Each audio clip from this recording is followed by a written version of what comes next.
안녕하세요, 여러분. 힐링토크 회복의 정선입니다.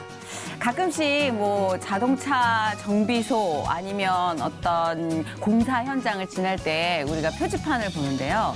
공사 중 혹은 수리 중 뭐 이런 얘기를 보잖아요. 근데 희한하게 이렇게 고장, 공사 중 이런 느낌보다 수리 중 이게 좀 더 진행되고 있다라는 느낌이 더 강하게 오는 것 같아요. 그냥 고장 났다 이건 왠지 문을 닫았다, 끝났다라는 거지만 뭐 공사 중, 수리 중은 무엇 하는 중이다. 우리가 나아가고 있다. 그래서 뭔가 아직 끝나지 않았다는 희망을 주는 것 같아서 괜히 딱딱한 말 한마디에도 체온을 좀 더 느껴보고 싶다라는 생각에 부분짓게 드는 것 같아요. 자, 오늘 모실 이분은요. 저는 요새 강연을 간헐적으로 다니는데 강연계에 있어서 정말 이분은 거의 고유명사십니다. 고유명사. 자, 이분 모시고 사실 얘기를 듣는 게 아니라 강연 비법을 좀 전수받고 싶은 생각이 드는데 아나운서 윤영미님 모시고 하나님과 함께하는 그녀의 삶 이야기 나눠보도록 하겠습니다. 어서 오세요. 반갑습니다. 안녕하세요. 우리나라 여성 최초로 야구 중계를 다는 아나운서계의 전설. 스포츠 중계는 물론 TV, 라디오, 특강 강연 등 스펙트럼이 넓은 유일무이 아나운서 윤영미. 강원도 홍천에서 태어나 춘천 MBC를 거쳐 SBS 개국 아나운서가 되기까지 파란만장한 그녀의 인생길에 언제나 등불이 되어주신 하느님. 배우자의 조건과 신앙 사이에서 고민하던 그녀에게 신실한 남편을 만나게 해주신 아름다운 러브스토리까지. 주어진 모든 순간에 열정으로 임해온 그녀가 우리에게 전하는 뜨거운 회복 스토리. 지금 공개합니다. 홍석기 아나운서하고 저하고 SBS 창사 문을 여는 방송. 네. 1년을 살이 그때 10kg가 빠지면 쌍꺼풀이 그때 생겼어요. 어머 세상. 선배님이 제일 시집 잘 간 것 같아요. 이런 얘기를 후배가 어느 날 하더라고요. 제 생각. 하나님이 저를 정말 기뻐하시고 사랑해 주시고 저도 정말 이 삶 속에서 또 하나님을 바라볼 때 막 기쁨을 이기지 못하는 제가 됐으면 좋겠어요.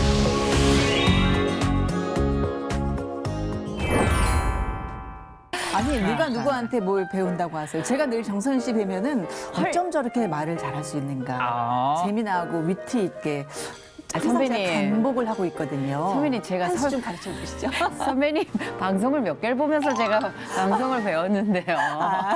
그럼요. 저하고는 이제 같은 북클럽에서 일주일에 한 번씩 예, 만나서 좋은 책으로 사실 삶을 교감하고 있는 사이라 이제 방송을 떠나서 훨씬 더 좀 더 많은 얘기가 나올 수 있는.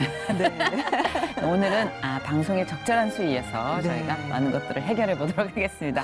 사실 윤영미 아나운서는 너무 바쁜 하루하루를 보내고 계시는데 사실 방송 아나운서 시절에도 이렇게 왜 단아하고 곱고 약간 우리가 범접하기 힘든 그런 느낌보다 그 위에 굉장히 에너지가 넘쳤어요. 네. 그리고 팔방미인이라는 수식어를 갖고 다니셨어요. 그건 뭐 팔방미인이라기보다는 저는 네. 닥치는 대로 다 했거든요. 그래서 속이 뻥 뚫리네. 아니 왜냐하면 저는 뭐 무슨 9시 뉴스, 8시 뉴스 앵커라든가 뭐 네. 큰 프로 MC 이런 걸 한 아나운서가 아니에요. 그냥 후뚜루마뚜루 아무데나 다 쓰이는 진짜 뭐 저도 그래요. 옥상 가서 뭐 그 기상캐스터도 해봤고요. 진짜요? 고속도로 가서 왜 그 명절 때 뭐 나 지금은 뭐 30km로 달리고 있고 뭐 이런 거부터 해서 저는 안 해본 게 없거든요. 스포츠니 뭐 나레이션, 맞아요. DJ 뭐 예능 프로에 나가서 뭐 맞아요. 패널 이런 거부터 해서 그랬기 때문에 제가 이제 이렇게 팔방미인 같이 보일 수 있는 거죠. 그러니까 오히려 제가 비주류였기 때문에 그런 이미지를 얻을 수 있었던 것 같아요. 지금 아나운서들이 정말 많이 배워야 될 것 같아요. 왜냐하면 스펙트럼이 넓다는 게 한 그렇죠. 사람이 전문성을 띠기 위해서 참 필요한 거거든요. 그러니까 그때는 모든 아나운서의 꿈이 전 9시 뉴스 앵커 하고 싶습니다. 뭐 그럴 이런 수 있죠. 때였거든요. 예. 저는 안 시켜줘서 못했어요, 사실. 저라고 왜 안 하고 싶었겠어요.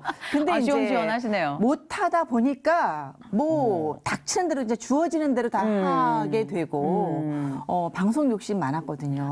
근데 또 제가 진짜. 비주얼적으로 이렇게 또 예쁜 아나운서도 아니고 키도 짝달만 하고 키요? 키가 컸어야 나이도 되나? 많았고 그러니까 왜냐하면 지금 키도 크고 근사하고 뭔가 이런 아나운서가 각광받는 그런 시대였기 때문에 저는 할 게 없었어요, 사실. 그러니까 시류를 잘 만나는 것도 참 필요한 것 같아요. 그래서 저한테 이렇게 아나운서가 저렇게 주책맞게 나가서 저러나 이렇게 욕도 많이 먹고 말도 안 돼. 사실 그랬었어요. 요즘 굉장히 아나운서들이 이렇게 멀티플레이어로 일하고 있는 거잖아요. 제가 좀 어떻게 하다 보니까 앞섰네요. 너무 선두주자, 너무 선구자.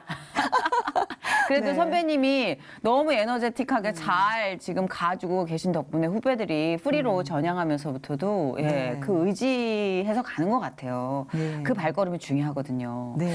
근데 진짜 뭐 아까 말씀하신 대로 방송하는 걸 너무 좋아하셨다고 네. 하는데 어린 시절부터 딱 이쪽으로 완전 음. 방향성이 정해지셨어요? 그러니까 10살.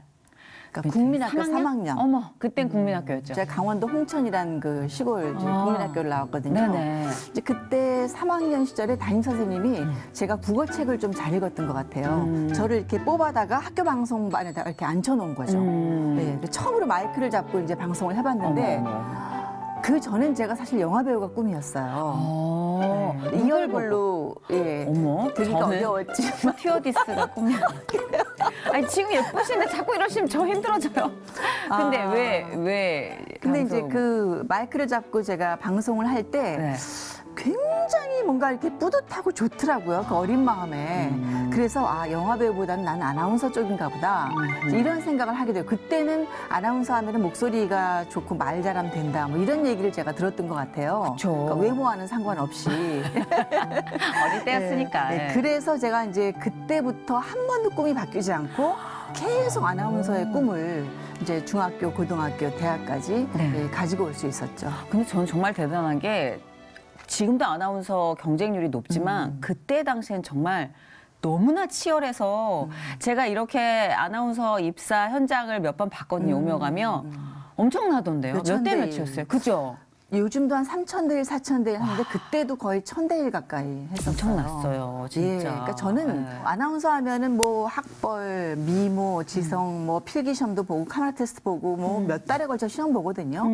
근데 너무나 훌륭한 그 여대생들이 많이 이렇게 몰리기 때문에 저는 뭐 시골 출신에 얼굴도 정말 별 볼 일이 없었고 지금 이제 많은 그 시술과 이제 의학의 도움으로 잠깐만요. 정말. 고백하고 가는 타임이면 저도 좀 내놓게요. 어디 했어요? 코요. 주요. 네. 저는 이제 뭐 얼굴도 이제 넓적했었고 네, 피부도 또. 참 안 좋았었고 쌍꺼풀도 네. 없었어요. 아. 쌍꺼풀은 이제 수술한 건 아니고 자연히 저절로 생긴 이제 거고, 예. 생긴 건데 아무튼 그 외모도 제가 평균 이하였고 키도 그렇고 뭐 학력도 그렇고 집안도 그렇고 여러 가지로 제가 좀 떨어지는 그런 위치였는데 10살부터 아나운서를 꿈꿨잖아요. 그러니까 저는 그냥 될 줄 알았어요. 제가 어린 마음에. 그 나처럼 오랫동안 이렇게 해온 사람이 어디서 학교 방송을. 맞아요. 그랬는데 그게 쉽지 않더라고요. 그래서 뭐 대학교 4학년부터 시험 봤는데 온갖 지방 다 봤어요. 진짜요? 한 10번 가까이 시험 봤는데 다 떨어지고 그건 몰랐네. 네, 4학년 그다음에 또 1년 동안 또 백수 생활을 하게 되고 그러니까 이제 안 되는 거였죠. 네. 나이 제한도 있으니까 더 이상 시험 볼 수도 없고. 그래서 제가 이제 사실 춘천 MBC를 가장 가고 싶어 했었어요. 아. 왜냐하면 성심여대를 나왔는데 네. 춘천에서 학교 생활을 1년 보냈었거든요. 아, 그 그리고 추억이 다시 또. 서울로 올라오는 그런 학교였는데 네. 너무 춘천이 좋았던 거예요.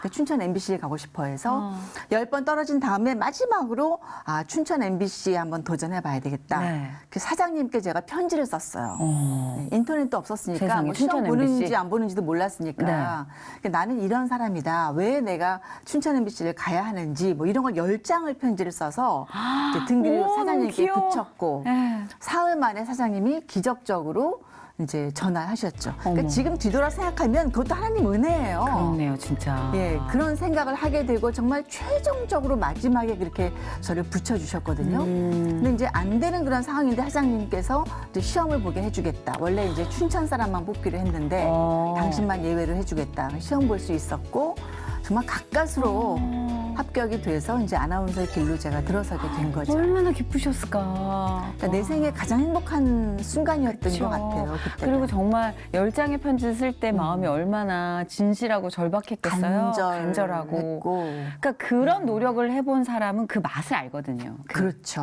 예. 땀을 흘린 뒤에 쟁취의 그 맛. 근데 할렐루야. 정말 하나님께서는 맨 마지막에 기다렸다가 진짜 그렇죠. 그냥 끊어지려고 할 그 순간에 뭔가 이렇게 그쵸, 해주시는 그쵸. 것 같아요. 맞아요. 좀 놀까 싶을 때. 네, 하나님 네. 어떻게 보면 얄미운 것 같아요. 좀 미리미리 해주시면 안 돼요? 밀당의 귀재. 진짜. 네. 그러면 춘천에 계시다가 이제 서울 SBS로 오신 거죠? 그 계기는 뭐였어요? 그것도 진짜 기적적인 일이었어요. 네. 한 5년 정도 춘천에 있었거든요. 얼마나 좋았겠어요. 세상에 내가 그토록 원하던 춘천 MBC 아나운서가 됐는데. 그러니까요. 근데 저희 엄마가 이제 36에 혼자가 돼서 저희 자식을 키우고 딸이 아나운서 했다고 너무 좋아하셨는데 서울에서 제 얼굴을 볼 수가 없는 거였죠. 예, 서울 아나운서들만 나오니까. 그렇죠. 지방 방송이니까. 그러니까 그것도 너무 안타까웠고 왜 서울 MBC 아나운서들은 그 배경도 굉장히 멋있고 조명도 좋고 막 이렇게 전국 방송을 하잖아요. 뭐 청와대에서는 그렇죠. 저는 춘천에서 늘 춘천시 중앙동에서는 뭐 이런 것만 방송하고 그러니까 나도 저기로 가고 싶은 거야 서울로. 그렇죠. 그 당시엔 또 서울의 꿈이 더 컸잖아요. 그렇죠. 지금보다 예. 훨씬. 그러니까 길이 없는 그런 상황이었거든요. 나이는 이미 30살 가까이 됐고 이렇게 옮길 수 있는 상황이 안 됐고 이제 그때 제가 그 어려서 교회를 몇 번 이렇게 좀 왔다 갔다 하는 정도였거든요. 네네. 제가 이제 또 미션 그 중학교도 나오고 그래서 늘 이렇게 신앙이라는 게 가까이 있었는데 열심히 이렇게 신앙생활 하는 사람은 아니었어요. 근데 서울로 너무 옮기고 싶은데 정말 방법이 없어서 새벽 기도를 나가기 시작한 거예요. 그때 춘천에서. 네네. 그러면서 저를 서울로 옮겨주신다면 네. 제가 딜을 한 거죠, 하나님께. 소원기도. 정말 제가 이제 신앙생활 열심히 하겠다고. 그렇게 새벽마다 이제 몇 달을 기도를 했어요. 네. 했는데, 그게 기적적으로 또 하나님께서 들어주신 게 1991년도가 됐거든요. 네. SBS가 생긴 거예요. 맞아요. 민영방송이. 예, 제가 거기 개국 저 그때 우리 예. 초창기에 만났잖아요. SBS 신우회에서 우리. 저 완전 새끼 때. 예, 기억나요. 예, 박미선 씨랑 뭐 여러분. 맞아요. 예. 그래서 저 이렇게 있을 때 저희에게는 거의 그 넘을 수 없는 넘사벽의 존재, 막 윤영미 아나운서 막 정선 씨 번쩍번쩍. 들어오던 것도 기억나요. 그 개그맨 입사할 때 뭐 시험 보고 이러는 거. 근데 맞아요. SBS라는 민영 방송이 생겼는데 신입사원 갖고 방송이 안 되잖아요. 뭔가 이제 기존의 아나운서가 필요하잖아요. 그렇죠. 경력을 뽑은 거예요. 그러니까 거의 우리나라 역사상 경력 아나운서를 뽑은 거는 처음이지 않을까 처음이었죠. 싶어요. 예, 지상파에서. 그렇죠. 네, 지상파는 지금도 SBS밖에 새로 생긴 게 없잖아요. 맞아요. 다 이제 종편이나 뭐 이런 거지. 그렇죠. 그러니까 그런 기적이 생긴 거예요. 그러니까 어떻게 보면 SBS는 저 때문에 생긴 거예요. 그렇네요. 하나님이 저를 그렇네요. 하나님이 SBS 옮겨주시기 위해서 플랫폼을 다 만들어 주시기 위해서 SBS를 세우셨 경력을 뽑으니까 제가 당연히 이력서를 넣었죠. 할렐루야. 근데 저는 사실 될 거라고 생각 못했어요. 왜냐하면 전 지방에 이름도 없는 나이 많은 그냥 평범한 아나운서였거든요. 본인 생각에는. 예. 근데 그 당시에 MBC, KBS에서 정말 기라성 같은 아나운서들이 이력서를 넣었어요. 그래서 이제 경력 아나운서 뽑았는데 제가 거의 1번으로 여자 아나운서 중에 뽑힌 거예요. 그래서 손석기 아나운서하고 저하고 SBS 창사 문을 여는 방송을 제가 하게 됐죠. 대한민국 국민 여러분 안녕하십니까. 세상에. 이런 방송을. 은혜로다. 그러니까요. 많이 우셨겠다. 감동으로 예, 약간. 예. 그쵸? 그때 뭐 엄청난 감격이고 내가 어떻게 이 자리에 앉을 수가 있을까. 근데 알고 보니까 저를 왜 뽑았을까 생각했거든요. 근데 SBS가 그 윤 회장님이에요. 네, 그 설립하신 당시에 분이. 맞아요. 이제 그분이 윤 씨고 저도 윤 씨잖아요. 그분이 강원도 분이에요. 저도 강원도 사람이고 네. 심사위원들이 저를 그분의 조카인 줄 알고 뽑지 않았을까. 그거는 저의 추측이죠. 예상입니다. 아니, 아닙니다. 전혀.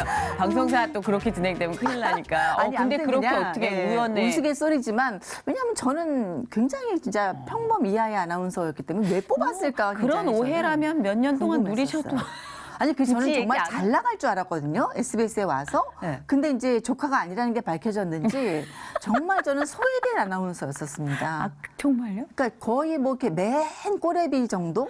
근데 제가 기억하기로는 그 당시 때 되게 활약을 많이 하셨어요. 아니에요. 주로 이제 목소리는 좋다 그래서 라디오도 목소리 하셨죠. 나가는 라디오 뭐 DJ 네, 오래 하셨죠. 뭐 15 이런 거라든가 뭐 캠페인 방송 주로 목소리 나가는 방송만 했지 전 못생겼다고 방송을 TV를 안 시켜줬어요. 어머. 거의. 진짜요? 그래서 한 거의 2, 3년 정도를 텔레비전을 거의 저는 못하고 목소리 웬일이야. 나가는 방송만 계속 그럼 했었죠. 야구는 아까 야구도 진행을 하셨다 그랬잖아요. 네, 그럼 예. 어떤 걸로 진행을 하신 거예요? 스포츠 그게 뉴스 또 같은. 아니죠. 아니면 완전히 야구 중계를 한 거죠. 그러니까 야구 중계로서는 세계 최초, 뭐 대한민국 최초라는 멋있다. 이제 그런 타이틀이 붙게 됐거든요. 그 네. 어떻게 이렇게 됐냐면 제가 정말 소외된 아나운서라고 말씀드렸잖아요. 네. 그러니까 저를 뭐 어떤 프로그램도 안 시켜주는 거예요. 그러니까 좀 좋은 프로그램을. 그래서 이제 고민을 했죠. 잘릴 것 같은 거예요. 심지어는. 어떻게? 왜냐하면 SBS는 민영이기 때문에 자를 수도 있는 회사였거든요. 맞아요. 그 호흡이 빠르죠. 그러니까 이렇게 내가 15방송이나 하고 그냥 캠페인 방송하고 라디오 뉴스만 하다가는 언제든 잘릴 수 있는 거예요. 근데 저는 결혼도 안 했죠. 뭐 이거 잘리면 어디 갈 데도 없죠. 어허. 그러니까 너무 위기감이 들더라고요. 그래서 이렇게 하면 안 되겠다. 내가 뉴스를 시켜줄 것도 아니고 나를 MC를 시켜줄 것 같지도 않고. 그래서 좀 더 이렇게 나를 그 부각시킬 게 뭔가 고민을 막 하기 시작했어요. 네. 그러면서 제가 또 새벽기도를 나가기 시작했어요. 그 여의도 SBS 옆에 순복음교회가 있었거든요. 있어요. 예. 그래서 제가 새벽 6시 뉴스, 라디오 뉴스부터 했는데 네. 그 전에 4시에 이제 나가서 순복음교회가 새벽기도를 하고 이제 6시쯤 와서 그 라디오 종합 뉴스를 하고 이제 이런 그 세월이었는데 그때 이제 가서 하나님 나한테 좀 진로를 보여달라고. 나 30 지금 그때 3시였나요? 뭐 이랬을 거예요. 결혼도 안 한 상태고 초조하죠. 아나운서로도 별 볼 일 없으니까 도대체 난 어떻게 살아야 될지 모르겠다고 또 벽에 부딪힌 거예요. 근데 몇 달을 새벽기도를 나갔는데 응답이 없더라고요. 네. 근데 40일 작정 기도를 했나 뭐 그랬던 것 같아요. 예. 그래서 응답이 없어요. 하나님을 이렇게 뭐 40일 기도하면 뭔가 주신다더니 아무것도 안 주시네. 되게 귀여우시다. 그랬는데 그 당시에 제가 그 야구 그 중계를 하던 때에 그 운동장 나가서 그 인터뷰하는 거 있잖아요. 감독이라든가 선수 있어요. 뭐 그런 걸 하라는 거예요. 네. 그래서 나갔죠. 야구장에 생전 처음으로 나간 거예요. 처음 야구라는 걸 보게 됐고 관심도 없었으니까. 근데 이제 그 리포터를 하다 보니까 그 중계석의 아나운서가 이제 뭐 네, 쳤습니다. 쭉쭉 날아가는 공 뭐 왼쪽으로 안타냐 없느냐 막 이렇게 하는데 네. 너무 그게 멋있는 거예요. 멋있어요. 내가 좀 하면 안 될까? 왜 여자는 못하지? 와. 이런 생각이 들게 된 거죠. 멋지다. 그래서 제가 아무한테도 얘기 안 하고 혼자 야구 공부를 했어요. 그때부터. 그러니까 하나님 뭐 하라 이것도 아니었고 그냥 야구 중계를 한번 해봐야 되겠다. 혼자서 계속 신문 책 보고 카세트 테이프 틀어놓고 연습하고 야구장 가서 매일같이 야구를 들여다보고 집에 와서 또 비디오 테이프 틀어놓고 또 연습하고 정말 피나는 노력을 했어요. 정말 예, 노력하시구나. 1년을 살이 그때 10kg가 빠지면 쌍꺼풀이 그때 생겼어요. 어머 세상에. 그렇게 다이어트를 해도 안 빠지는 살이 10kg 가까이 빠지면서 쌍꺼풀이 이렇게 생기는 거예요. 세상에. 웬일이야. 그때부터 제가 조금 예뻐졌어요. 쌍꺼풀이 생기고. 역시 살 빠지고 쌍꺼풀 생기니까 예뻐지더라고요. 할렐루야. 그래서 야구 중계라는 걸 하게 됐는데 이제 이계진 아나운서가 팀장이었는데 제가 몰래 야구 공부를 하는 걸 아시고 저를 불러다가 이제 오디션을 한번 해보자. 전 그 임원을 모아놓고 야구 그래서 캐스터로서의. 예, 네가 한번 얼마나 하는지 보자 이거였죠. 네. 그래서 이제 오디션을 하게 됐고 뭐 홍보에 도움이 된다. 뭐 세계 최초 뭐 대한민국 최초 여자 야구 캐스터. 그렇죠. 그래서 94년도 4월 7일 날 제가 이제 데뷔를 하게 됐고 6년 동안 라디오 야구 중계 캐스터로 제가 활약을 하게 됐죠. 그래서 저의 생명이 연장이 됐어요. 만약에 야구를 안 했더라면 아마 그 전에 잘렸을 수도 있고 근데 제 정말 운명이 좀 바뀌었겠죠. 선배님 너무 멋있으세요. 하나님이 보시기에도 참 예쁜 자식이겠다 싶어요. 왜냐하면 달라고 울기만 네. 하는 것뿐이 아니라 저는 부르짖고 하니까 계속 되게 노력하세요. 예. 아니 뭘 이렇게 노력을 전 타고나기를 뭔가를 이렇게 목표를 삼고 쟁취하고 이런 타입인 것 같아요. 아하. 학교 다닐 때도 이렇게 공부를 뭐 1, 2등을 못하면 밤을 새서라도 해야 되고 뭐 달리기라도 하다 못해 막 앞에 사람 쓰러뜨리고도 1등 해야 되고 승부욕이 약간 있고 그런 게 진취적이신데 예. 끈기가 없으신가 봐요. 요즘 제 제보에 의하면 예. 그렇게 야구 중계를 맡아가지고 신나게 일하시다가 또 얼마 안 지나 또 약간 울적한 느낌이 들기 시작했다고 하는 건 싱글이었기 때문인가요? 아니면 야구가 그런 질렸기 때문인가요? 것도 있었고 네. 이제 목표가 야구였잖아요. 근데 제가 그거를 달성을 하고 보니까 그러니까. 허탈감이 오는 거예요. 나는 야구 중계만 저런 하면 분의 특징. 하나님 난 야구 중계만 하면 운동장에서 죽어도 좋아요 그랬었어요. 어허. 죽어도 좋아요. 예, 그랬는데 막상 제가 하고 엄청난 화제를 불러일으켰거든요. 그런 난리가 났었죠. 지금 그랬는데 보니까 뭐. 이제 예. 그게 이렇게 딱 지나가고 나니까 또 목표 의식이 상실되니까 갑자기 막 우울해지는 거예요. 그럼 나이는 이제 34, 5 정도 이렇게 됐고 사귀는 사람도 없었고 그랬는데 이제 막 우울감이 들면서 제가 골프 중계에 또 도전했는데 그거는 제가 떨어졌어요. 여자 아나운서 오디션에서. 그것도 막 속상한 상황이고 그때 이제 제가 홍대 앞에서 원룸 아파트에 혼자 살았거든요. 근데 일찍 제가 이제 근무가 끝나고 강변도로 혼자 운전하면서 이렇게 집에 들어가면 그 강변도로에 이촌동 이런 데 아파트가 이렇게 쫙 있는데 그 저녁의 모습이 보이는 거예요. 남편들이 막 청소기 돌리고 애들이 왔다 갔다 하고 뭐 이런 게 막 보이고 아내는 막 밥을 하고 이런 모습이 이렇게 보이면 저는 집에 가잖아요. 혼자 사는데 집은 문을 딱 열고 들어가면 이렇게 무덤에 들어가는 것 같더라고요. 아이고. 네. 그래서 제가 그때 그 술을 한 병씩 사갖고 들어갔어요. 제가 혼자 사는 집에. 왜냐하면 도저히 맨정신으로 견딜 수가 없는 거예요. 만날 사람도 없고, 만날 여자친구도 없고, 뭐 남자친구도 없고, 뭐 컴퓨터 학원을 다녀도 며칠 다니다가 못 다니겠고, 뭐 인생이 하나 재미가 없고요. 그 눈물만 막 나고 그러는 거예요. 그때 오늘의 교회 이제 초창기에 좀 다녔을 때였거든요. 그 너무너무 삶이 우울하고 힘들고 그래서 그렇게 술에 취해서 자야 될 정도로 제가 힘들었었어요. 그 말하자면 일종의 우울증이었던 것 같아요. 그러면서 제 기도 제목이 바뀌기 시작했죠. 그 전에도 이제 선을 보긴 봤는데 늘 조건과 신앙이 좋은 사람. 근데 요만큼의 신앙이 있었기 때문에 신앙이 아예 없이 조건 좋은 사람 만나면 뭔가 안 통하는 것 같은 거예요. 맞아요. 네, 끝까지 뭔가 통하지 않는 내가 팔려가는 것 같은 느낌도 들고 그래서 신앙이 없는 사람 못 만나겠더라고요. 근데 또 조건도 포기를 못 하겠는 거예요. 근데 교회 청년부가 청년들 보면 신앙은 좋은데 조건이 별로 이렇게 썩 좋은 사람이 또 없는 것 같고.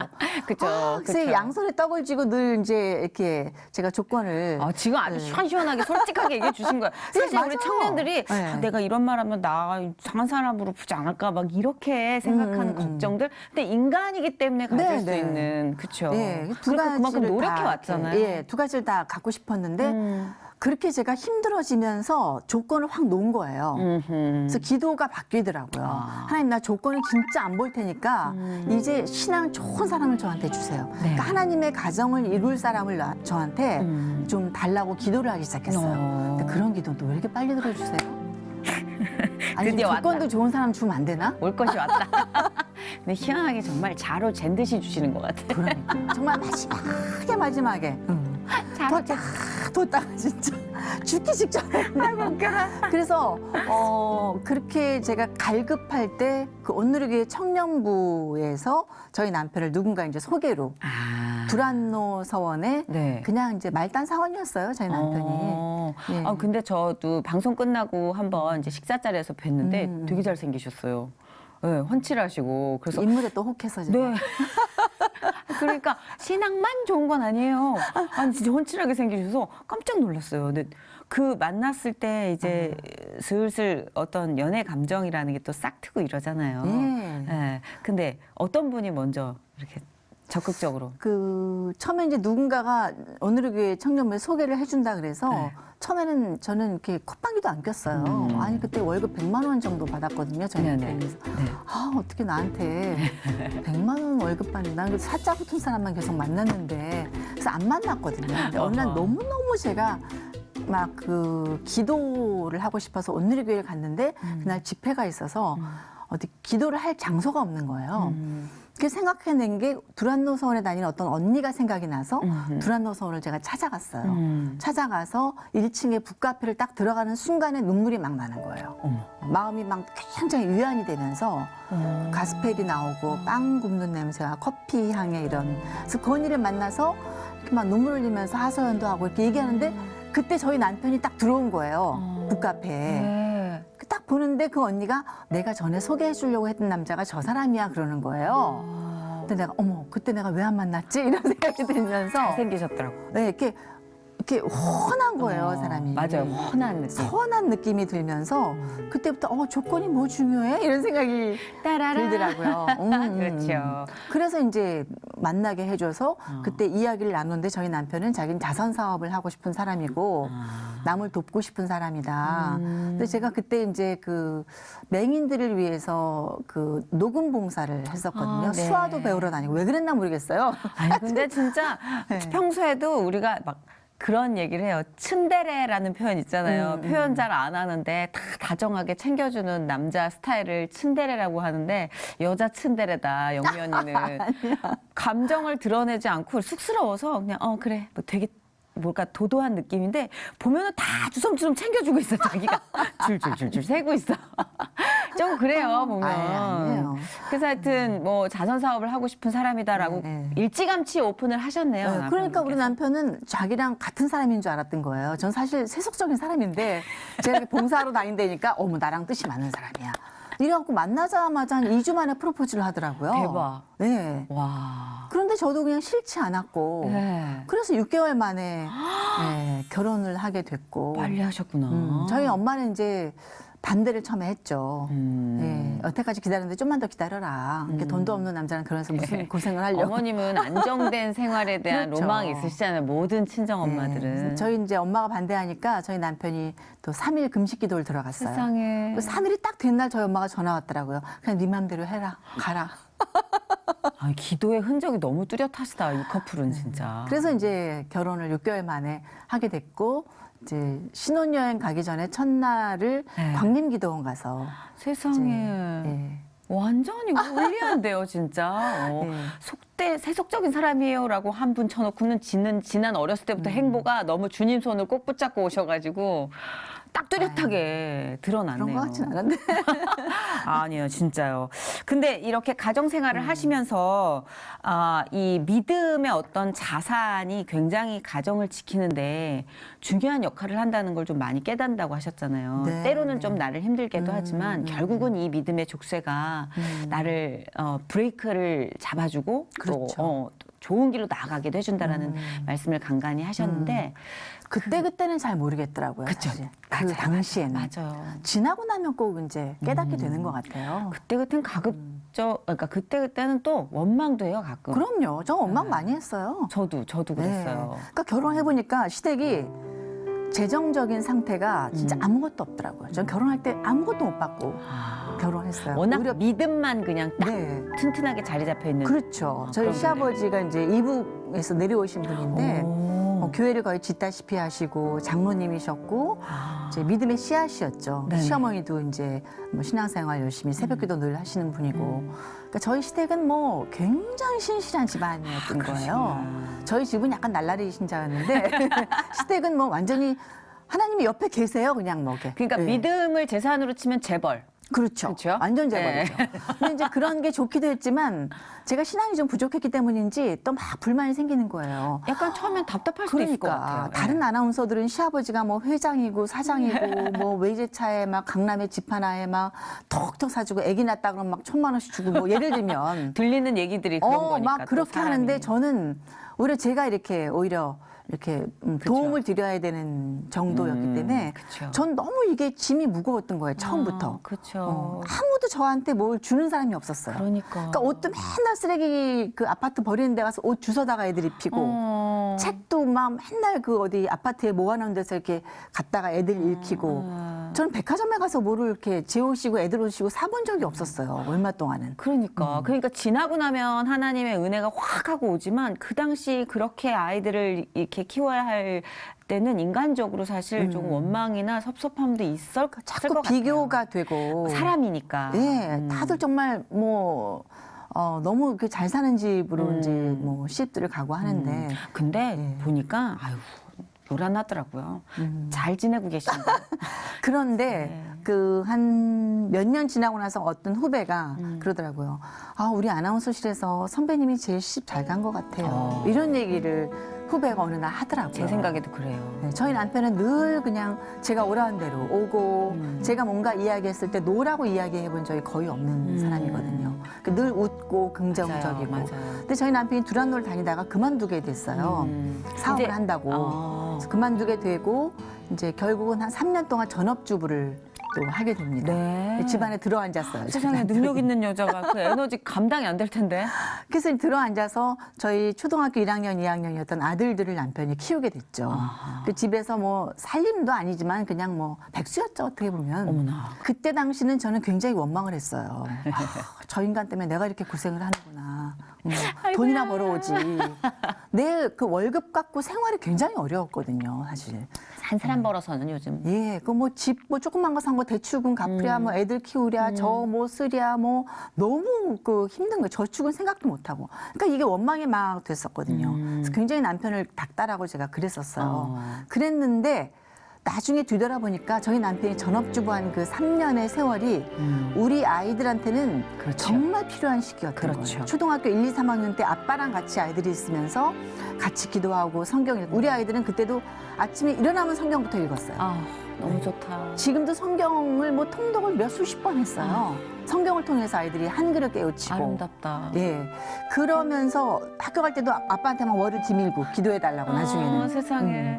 그러니까 그 당시에 아빠가 아이들을 굉장히 성경적으로 잘 훈련을 시키고 아빠하고의 밀착감이 어마어마하게 높아진 거예요. 그때. 세상에. 그러니까 다른 아이들은 아빠 바빠서 얼굴도 못 보잖아요. 근데 맞아요. 예, 우리 얼마나 아이들은 중요한 시기예요, 그때가. 지금도 아이들이 아빠를 굉장히 신뢰하고 믿고 아빠를 따르고 좋아해요.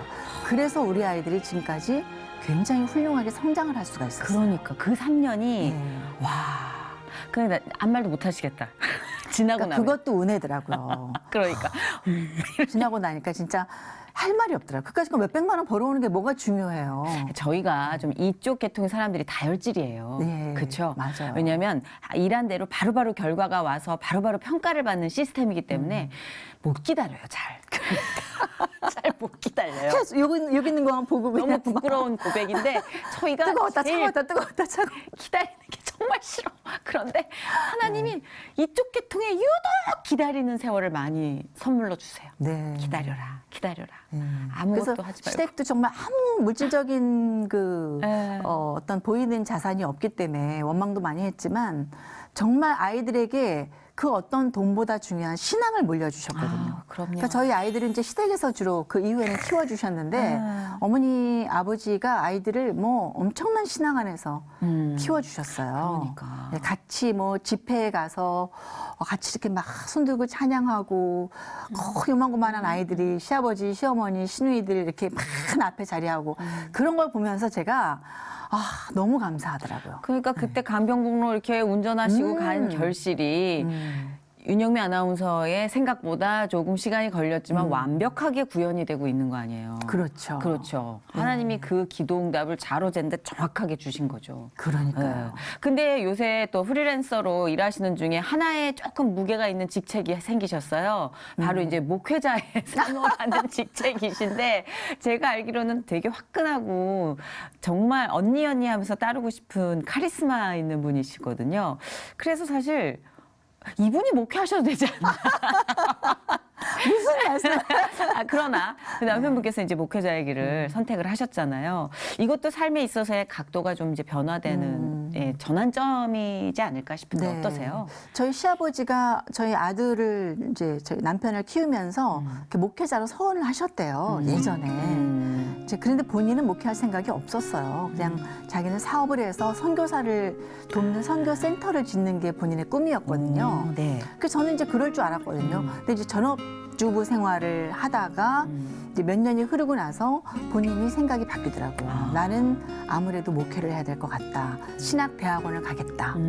그래서 또 3년 정도를 또 신학대학원을 이제 가게 되면서 이제 목회자의 길로 들어서게 됐죠. 근데 그때 당시에는 정말 경제적인 부담감 때문에 그 선택에 약간 또 섭섭함이 있을 수도 있었을 것 같아요. 네. 그래서 저는 지나고 나서야 이제 감사함이 또 있겠지만 나한테 뭐 사모로서의 어떤 역할도 나한테 요구하지 말아라. 나는 사모이기 이전에 윤영미 아나운서고 윤영미란 사람이지. 네네. 저는 이제 머릿속에 막 개척교회 하면서 막 그 사모님 이미지가 고생하는 있죠. 막 이런 걸 많이 봐왔기 때문에 저는 그런 거에 성격이 못 돼요. 예. 그리고 저는 남의 눈치를 안 보기 때문에 보통 개척교회 하면 막 그 신도들이 뭐 사모에 대해서도 여러 가지 말이 많잖아요. 그렇죠. 왜 옷을 야하게 입냐, 왜 명품백을 들고 다니냐, 화장이 야하다. 뭐 예를 들면 저는 그런 거에 눈도 깜짝도 안 하는 사람이고 그러다 보면은 이게 마찰이 생길 수도 있거든요. 화끈하시네. 예, 네. 그래서 나한테 어떤 기존의 사모의 역할을 전혀 요구하면 나는 이제 당신과 이혼할 거다. 그러니까 당신은 그냥 목회하라.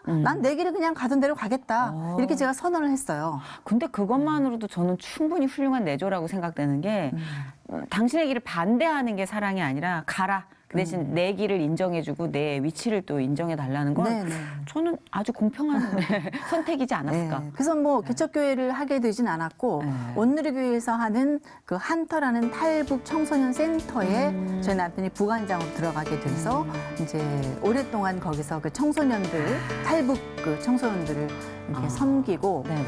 얼마 전에 이제 거기를 나와서 지금은 개인적으로 탈북 청소년들 돕는 그런 일 하면서 뭐 중국도 가고 뭐 어디도 가고 하면서 또 지내고 있는데 뭐 수입은 뭐 거의 없습니다. 그렇죠. 수입은 하나님께 맡기는 수밖에 방법이 없는 것 같아요. 그죠? 인간적으로는 계산이 안 나오더라고요. 네. 살다 보니까 그렇더라고요. 그래서 네. 채워주실 줄 믿습니다. 아멘. 강의 다니시면 네. 피드백이 네. 화끈하게 오죠. 그렇죠. 화끈한 강의엔 화끈한 피드백이 오거든요. 그냥 저는 강의를 이제 두 가지 하는데 네. 제가 살아온 그 뭐 열정이란 제목으로 그런 그 드라마틱한 삶에 대해서 강의도 하고요. 그다음에 제가 이제 스피치에 대한 책도 쓰고 맞아요. 했기 때문에 예. 그런 이제 말하는 법에 대한 강의 이렇게 두 가지 정도로 강의하고 있는데 그냥 솔직하게 이야기하는 걸 사람들은 제일 좋아하시더라고요. 그렇죠. 저도 한 15분, 20분 짬을 내서 함께하는 시간에 그 강의를 들어봤거든요. 그 스피치에 대한 강의, 사람을 기분 좋게 해주는 말과 또 상처를 주는 말에 대해서 그때 이제 여러 연예인들 예를 들어서 이렇게 말씀을 해주셨을 때, 이게 딕션 자체가 확 와서 귀에 이게 빡빡 박히니까 그냥 막 졸음도 없고 그냥 너무 화끈하게 즐겼던. 예, 진짜 시간 가는 줄 모르고 고맙습니다. 순삭이라고 그러죠 요새. 너무 좋았었어요. 네. 계속해서 강의 좀 많이 다녀주셨으면 좋겠어요. 네, 불러야 가죠. 이런 거. 일도 가정도 열정 빼면 아마 윤영미 아나운서를 표현할 길이 있을까? 신앙 또한 하나님과의 관계 또한 열정 빼면 이분을 표현할 길이 있을까? 일 정도로 늘 아주 뜨겁게 아이, 이글이글 그렇지 않아요. 막 우리에게 정말 그런 열정을 보여주고 계시는데 그 일과 가정 사이에서 조금 망설이고 힘들어하는 그 우리 여성 동지들, 여성분들 좀 위로를 해주세요. 힘을 좀 주세요. 네. 일과 가정을 양립하는 그 여성들한테 하고 싶은 얘기는 두 마리 토끼를 잡으려고 하지 말아라 이 얘기를 하고 싶어요. 근데 우리는 늘 내가 그 잘하고 있나? 일도 못하는 것 같고 가정생활도 못하는 것 같고 양다리 걸치고 막 괴로워하거든요. 맞아요. 일할 때는 가정 생각하고 가정에서 또 일 생각하고 맞아요. 그러지 마시라고 이야기하고 싶어. 우리는 원더우먼이 아니거든요. 그래서 회사 나가면 회사 생각하고 집에 가서는 아이들 생각하고 그리고 아이들에게 정말 완벽한 엄마가 되려고 하지 않았으면 좋겠어. 네. 그냥 주말에 시간 되면 그때 올인하는 거고 뭐 평일에는 뭐 어떤 그 기구의 도움을 받을 수도 있고 사람의 도움을 받을 수도 있고 방은 너네가 청소해라. 남편에게 뭐 쓰레기 정리라든가 빨래는 당신이 하고 아이들한테 뭐 시키고 나는 요것만 하겠다라든가 이렇게 좀 분배할 줄도 알아야 되고 그래야 내가 편하고 내가 행복해야 짜증도 내지 않고 네, 가정이 행복할 수 있거든요. 근데 뭔가 내가 다 하려고 남편 설거지하면 이거 설거지라고 해서 내가 할게 막 이러면 평생 잘 가야 한다고요. 그냥 캐릭터 못해도 잘못 잡으면 안 못해도 그냥 아이고 잘했어 이렇게 하고 이래야지 맞아. 더 잘하고 요리하면 야 진짜 맛있다 맛없어도 이래야 계속 발전이 있는 거거든요.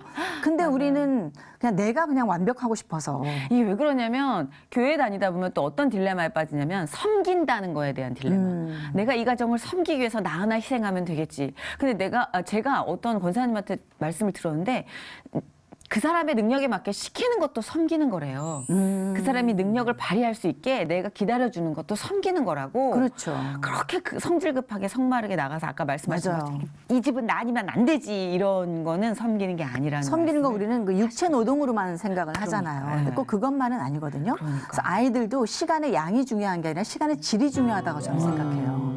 그 직장 생활하는 뭐 그 주부들의 아이는 다 잘못되게요? 그렇지 않잖아요. 맞아요. 그 아이들은 진짜 엄마의 뒤통수를 보고 자라는 거예요. 엄마가 그냥 맞아. 엄마가 행복해야 게으르게 돼. 맨날 앉아갖고 드라마만 보고 있느냐. 예, 맞아, 그냥 공부하라고. 엄마가 늘 자기 개발을 하고 책 보고 성경책 읽고 기도하고 또 열심히 나가서 공부하고 뭐 자기 취미 생활도 하고 그렇게 하면 아이들도 저렇게 열심히 살아야 되나 보다. 내일은 내가 알아서 해야 되겠다. 이렇게 되거든요. 그렇네. 저는 아이들에게 진짜 막 뭔가를 제가 육체노동에서 해준 적이 별로 없어요. 그냥 말로 아이들의 자존감을 계속 그냥 맞아요. 네, 맞아요. 높여주고 예, 그게 칭찬해주고, 재능이시잖아. 예, 그것만 제가 했거든요. 맞아요. 그래서 우리 이제 그 일하는 여성들은 그렇게 내가 뭐든 다 해야 된다고 생각하지 마시고요. 말로 아이들에게 자존감을 높여주시고 그냥 그 성경 읽는 거 꾸준하게 이제 습관을 좀 맞아요. 들여주시고 네. 아이들도 내가 이렇게 좌지우지하려고 하면 저는 안 된다고 생각해요. 아이들 내게 아니거든요. 근데 그게 참 조율이 힘들죠. 내게 힘들죠. 아닌데 그냥 막 몰아가치. 내가 낳은 아이들인데 내 맘대로 안 되거든요. 그렇지, 맞아. 그래서 그래서 저희도 아들 둘인데 둘이 너무 성격이 달라요. 예. 그런 거 보면 정말 이 아이들은 하나님의 기업이지 내 것이 아니다. 그냥 잠시 내가 양육하는 것이다. 이런 그 생각을 늘 제가 하게 되고 늘 왜라는 의문을 저는 품어요. 내가 왜 이 남자랑 결혼했지? 자꾸 이제 생각을 돌리는 거죠.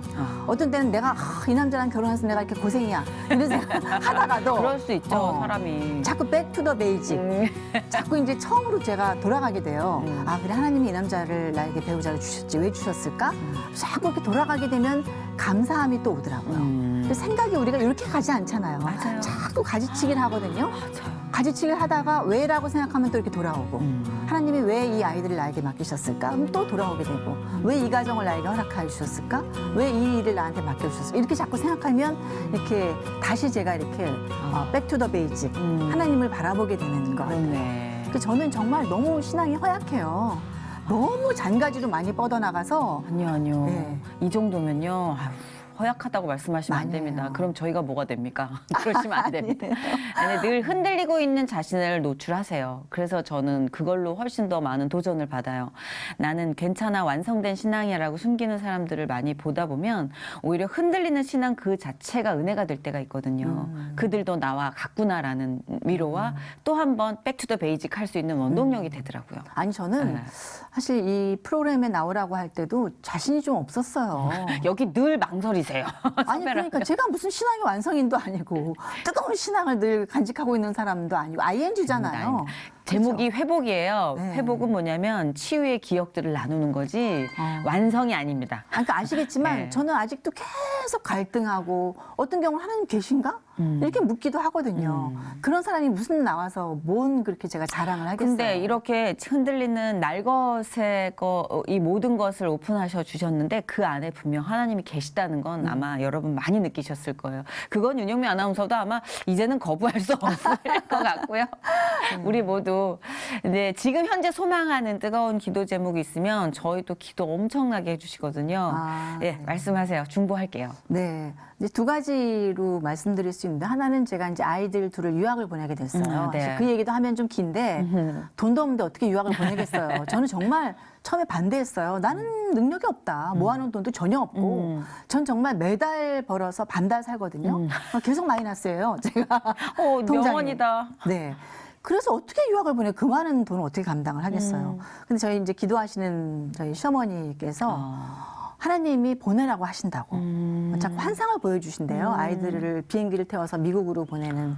저희 어머니는 뭐 말씀이 한 번도 이렇게 어긋난 적이 거의 없었어요. 저희 남편도 완전 뭐 밀착해서 평생 새벽기도 사시는구나. 다니고 남편도 그렇고 시댁도 이제 그렇게.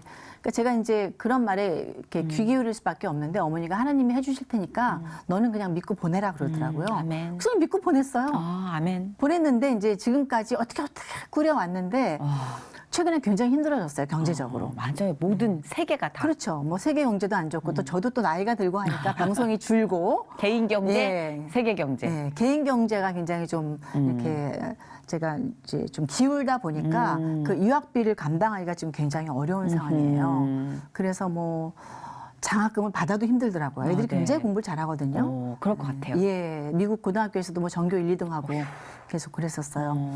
너무 적응을 잘하고 잘하니까 어떻게 뒷바라지 안 할 수가 없는 맞아. 거예요. 부모 입장에서 애가 너무 잘하면 그렇지. 안 할 수가 없다. 못하면 너 들어와 막 이럴 차라리 텐데, 그럴 텐데. 애들이 너무 훌륭하게 감사한 잘 거죠. 크고 있어서 그 학비를 좀 어떤 식으로든 감당을 좀 했으면 좋겠고 아주 지금으로서는 현실적이면서도 아주 구체적인. 어렵거든요. 예. 그래서 어떤 장학재단을 통해서든지 아니면 제가 좀 보다 많은 방송을 하면서 이걸 제가 감당할 수 있든지. 네네. 그러니까 지금은 아유 하나님이 보내셨으니까 하나님이 맞아요. 도로 들어오라고 하든지 뭐 말든지 하나님 알아서 하세요 하고 이제 네. 기다리고 있는 중이에요. 백투더 베이직. 그렇죠. 근데 방송을 좀 많이 했으면 좋겠는 게 제가 워낙 방송을 좋아하니까. 맞아요. 네, 너무 방송을 하고 싶은데 네. 나이도 먹고 또 제가 이제 근데 뭐 요새는 진짜 종편 채널 뭐 성격들이 다 달라져서 네. 이제 나이는 별로 문제가 안 되는 것 같은데 워낙 뭔가 개인의 사생활을 좀 더 깊이 그렇죠. 들여다봐야 되고 다 오픈해야 되는 게 맞아요. 주류를 이루다 보니까 너무 예능 프로가 많고 하다 보니까. 그렇죠. 가족들이 일가 친척까지 싹 다 오픈되는 맞아요. 그런 구조적인 형태 때문에 네. 아마도 그것과 질감이 다른 분들은 조금 릴렉스하고 있는. 저도 뭐 예능 프로 나가서 네. 남편 흉도 많이 보고 시댁 흉도 많이 보고 이제 그랬어요. 근데 그게 네. 사실은 뭐 안 나갈 수 없거든요. 안 나가. 그 나가서 또 우리 남편 뭐 최고예요. 뭐 이런 방송 할 수 없는 거고. 그래서 네. 남편한테 미안하고 시댁한테 굉장히 사실 미안한데 글쎄요. 또 마음은 그렇지 않거든요. 그럼요. 어쨌든 제가 좀 좋은 방송, 제가 하고 네. 싶은 그런 좀 뭐라 그럴까요? 선한 영향력을 끼치는 그런 방송을 제가 좀 많이 해서 맞아요. 예, 그런 또 경제적인 대가로 아이들 뒷바라지를 네. 좀 노후 대책도 하고 좀 했으면 좋겠다는 거 하고 네. 그 스바라 3장 17절 네. 너무 유명하잖아요. 기쁨을 뭐 이기지 못하시며 잠잠히 너를 뭐 사랑하시며 이 귀절 같이 하나님이 저를 정말 기뻐하시고 사랑해 주시고 저도 정말 이 삶 속에서 또 하나님을 바라볼 때 막 기쁨을 이기지 못하는 제가 됐으면 좋겠어요. 아, 너무 좋다. 기쁨을 이기지 못하는 우리가 됐으면 좋겠네요. 그러니까 그 어떤 두 가지 경우든. 꼭 좀 아. 기도해 주세요. 구체적으로 기도를 해주실 거라 믿습니다. 네, 정말 기도할게요. 뭐 네. 기도 중입니다. 네, 네, 아시잖아요. 오늘 이렇게 예쁜 모습으로 귀한 시간 내주신 윤영민 아나운서를 보내주신 하나님께 먼저 감사드리고 너무 고맙습니다. 아유 아니에요. 축복합니다. 네, 승리하십시오. 감사합니다.